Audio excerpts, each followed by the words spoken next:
video.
Well, congratulations. Essential Quality takes the Breeders' Cup Juvenile, and I'll start with you first, Brad.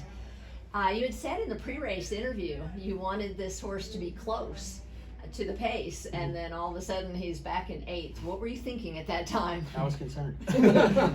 I was, You can take your mask off, Okay, great. if you're comfortable with that.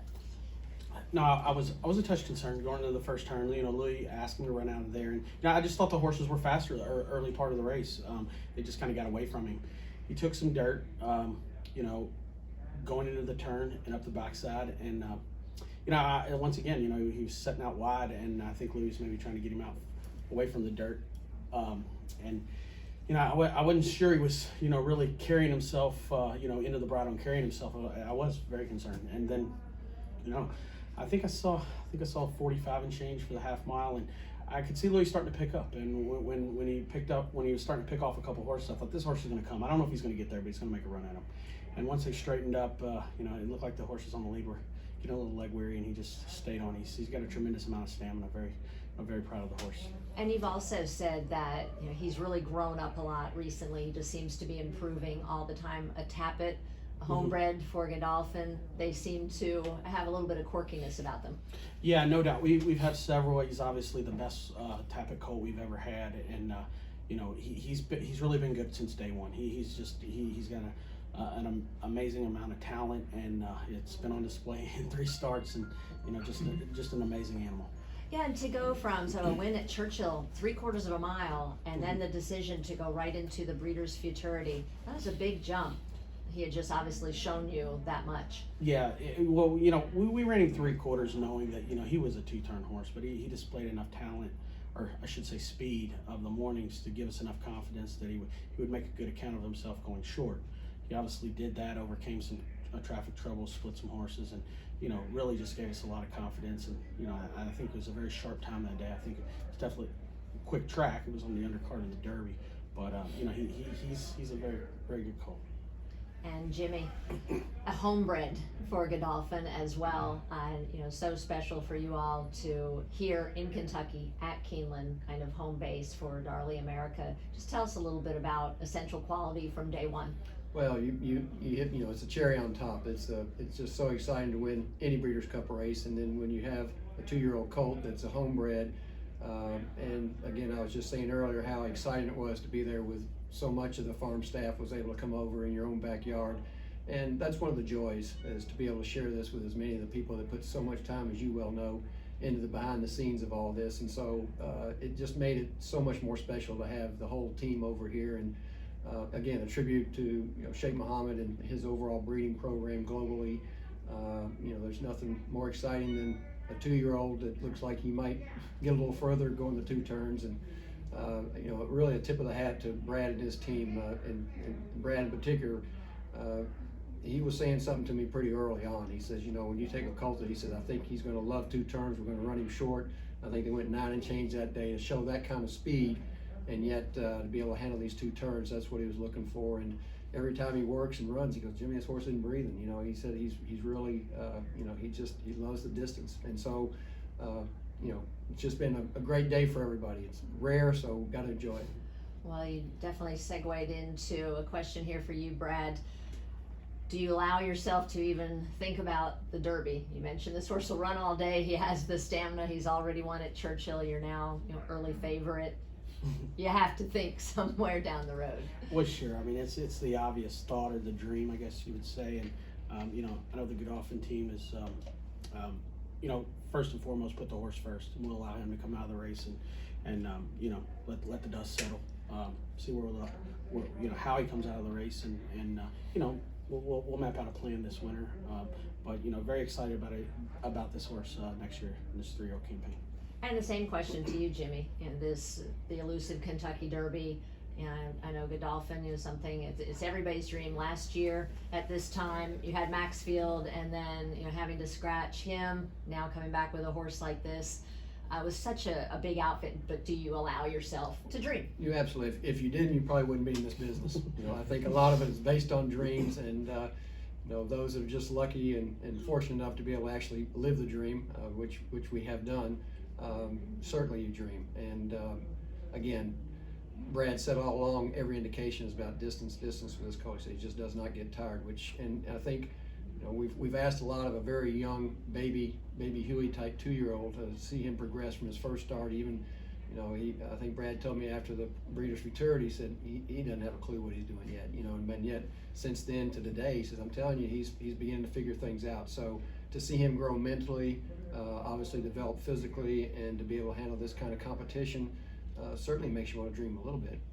And to do it under not necessarily his normal conditions, when the way the race set up. Brad, another question from the press box, saying you were a bit unlucky with your 3-year-olds this spring. So anything you take from that and possible changes with this horse, or do you take it horse by horse?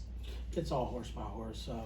We had a good spring with 3 different colts between Shared Sense and Mr. Monomoy and Wells Bayou, and all those horses got to their race, their I guess you would say Derby preps in different manners. So it's all individual basis, and obviously this was a odd year given the circumstances with COVID-19. So it's an individual horse. This horse is obviously much more accomplished at this point in his career as opposed to those horses. But and I think another thing, a side note here. I mean, this colt's 3 races, they were completely different. I mean, obviously, one going 3/4, and one on the lead going a mile and 16th, and one coming from out of it going a mile and 16th. So I mean, just shows his versatility. And it must give you a lot of confidence going forward that he is so versatile. Yes, for sure. I mean, like we said for a while, but I do feel the sky's the limit for this horse.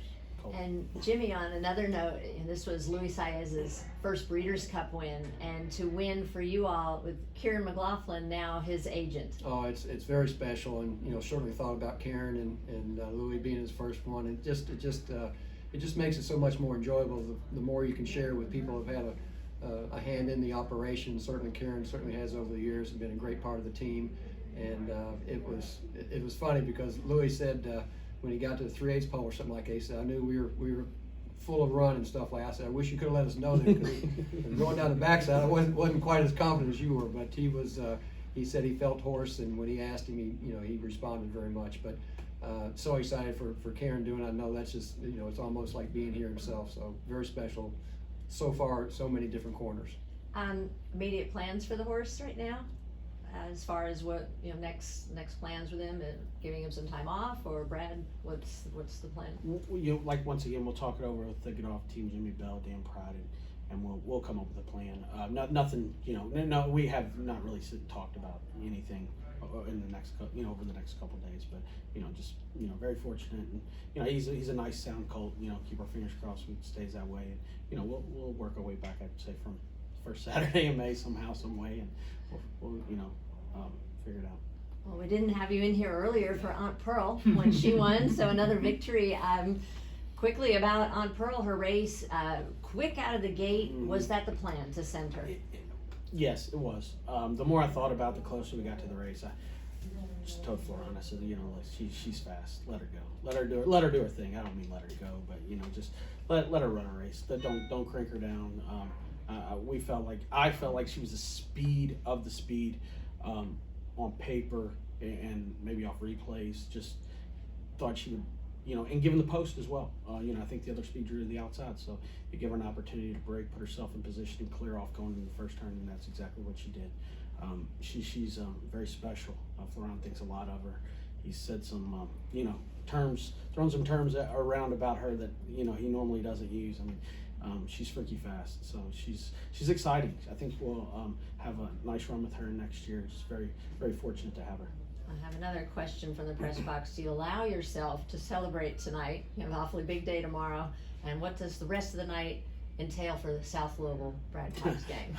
Well, I'll stay here in Lexington, and I won't do any partying at all. So We will. I'll direct that question to Jimmy. What does this hold out in Godolphin tonight? Yeah, we'll celebrate on behalf of Brad and everybody. I think they're already probably getting an early start at it, but you know, this is a day to celebrate. And Jenny Reese. Yeah, I do have a question. Get back to the dreaming and stuff. Not only is this an unbeaten 2-year-old champion, but, and there's probably a bar bed in there somewhere, he also has already won on Derby Day at Churchill Downs. There's a trivia somewhere in there. But just when you think about that, among the credentials, the fact that Churchill is his hometown track, and he's already won there. I mean, just sort of put that in perspective with. Yeah, I mean, yeah, you know, he's got experience there at Churchill. He trained there a good bit of the summer, and you know, throughout the fall as well. After he won the Breeders' Fraternity here, he went back to Churchill and prepared, had his 3 works for the Breeders' Cup there at Churchill. So he obviously likes it there. He's settled in really well here at Keeneland the last 4 or 5 days. So you know, I think it's worth something for sure moving forward. And one more question you did talk about, and you alluded to this, that he was green in his prior 2 races. Watching the race out there today, did you see any signs of greenness? You talked about he's getting better and better, but what are some of the things you like the best about this race outside of just winning? That he was able to set off the pace and overcome adversity. I think was the biggest thing. Yeah, I mean, he's you know, once again 3 races, 3 different scenarios. So it just shows how much talent he has. He doesn't have to have it a certain way. He's a good colt. And Jimmy, one last question for you. So winning any race is special. Winning a Breeders' Cup race at Keeneland, but winning with a 2-year-old colt, a homebred, and you know, everything's the future. It is, and you know, that's really speaks towards Sheikh Muhammad. You know, this is where he gets his enjoyment. He loves his homebreds. He loves his breeding operation. He loves the international stage, and he truly loves competing and racing here in America. And to have a colt of this caliber and talent that really he, you know, was Godolphin was the breeder of. Yeah, this is there's a lot of nice things in here. Well, congratulations.